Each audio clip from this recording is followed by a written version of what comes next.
What is a stop limit order? TL, DR. A stop limit order combines a stop trigger and a limit order. Stop limit orders allow traders to set the minimum amount of profit they're happy to take or the maximum they're willing to spend or lose on a trade.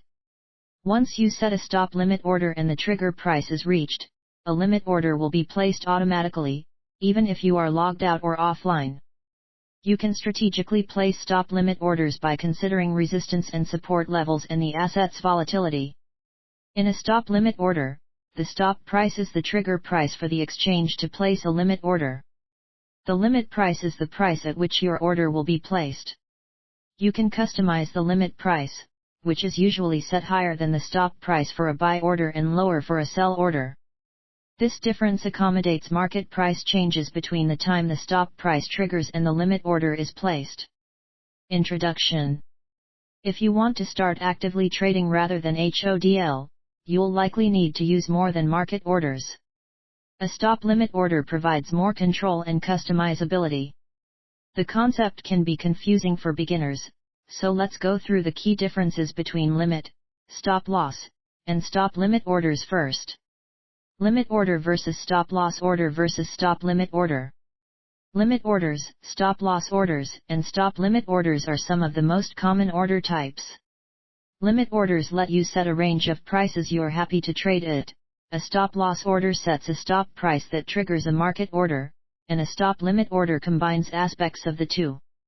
Let's dive in further. Limit order. When you set a limit order, you choose a maximum purchase price or minimum sale price. Your exchange will automatically attempt to fill the limit order when the market price meets or is better than your limit price. These orders are useful when you have a target entry or exit price and don't mind waiting for the market to meet your conditions. Typically, traders place sell limit orders above the current market price and buy limit orders below the current market price. If you place a limit order at the current market price, it will likely be executed in a few seconds, unless it's a low liquidity market. For example, if the market price of Bitcoin is $32,000 BUSD, you could set a buy limit order at $31,000 to purchase BTC as soon as the price hits $31,000 or lower.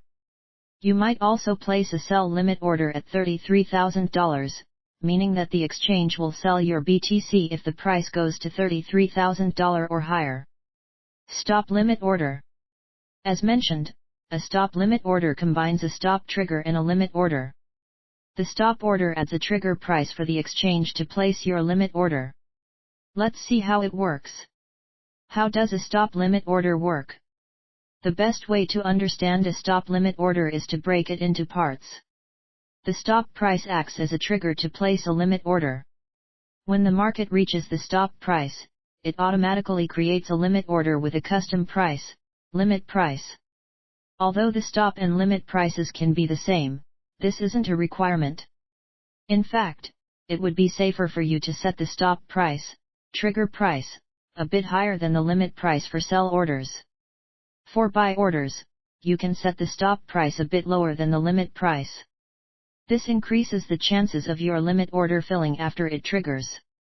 Examples of buy and sell stop limit orders. Buy stop limit. Imagine that BNB is currently at $300 BUSD, and you'd like to buy when it starts to enter a bullish trend. However, you don't want to pay too much for the BNB if it quickly begins to rise, so you need to limit the price you'll pay. Suppose that your technical analysis tells you an uptrend might start if the market breaks above $310. You decide to use a buy stop limit order to open a position, in case the breakout happens. You set your stop price at $310 and your limit price at $315. As soon as BNB reaches $310, a limit order to buy BNB at $315 is placed. Your order might be filled with a price of $315 or lower. Note that $315 is your limit price, so if the market goes up too quickly above it, your order might not be filled completely. Sell stop limit. Imagine that you bought BNB at $285 BUSD, and it's now at $300. To prevent losses, you decide to use a stop limit order to sell BNB if the price drops back to your entry. You set up a sell stop limit order with a stop price of $289 and a limit price of $285, the price you purchased BNB at. If the price reaches $289, a limit order to sell BNB at $285 will be placed. Your order might be filled with a price of $285 or higher. How to place a stop limit order on Binance? Let's say you just bought 5 BTC at $31,820.50, BUSD, because you believe the price will begin to rise soon.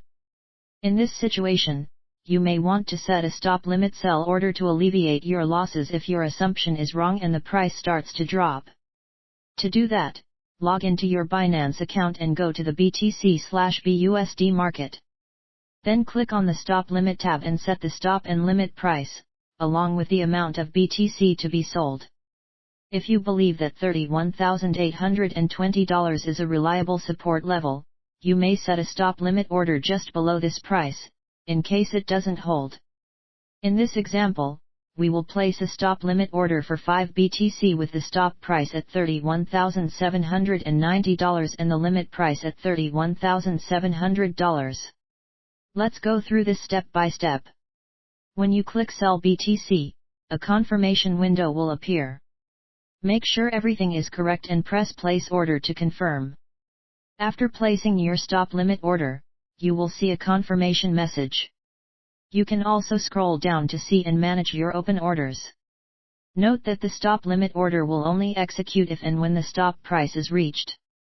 This means the limit order will only be filled if the market price reaches your limit price or better. If your limit order is triggered by the stop price, but the market price doesn't reach or better than the price you set, the limit order will remain open. Sometimes you might be in a situation where the price drops too fast, and your stop limit order is passed over without being filled. In this case, you may need to appeal to market orders to quickly get out of the trade. Advantages of using a stop limit order.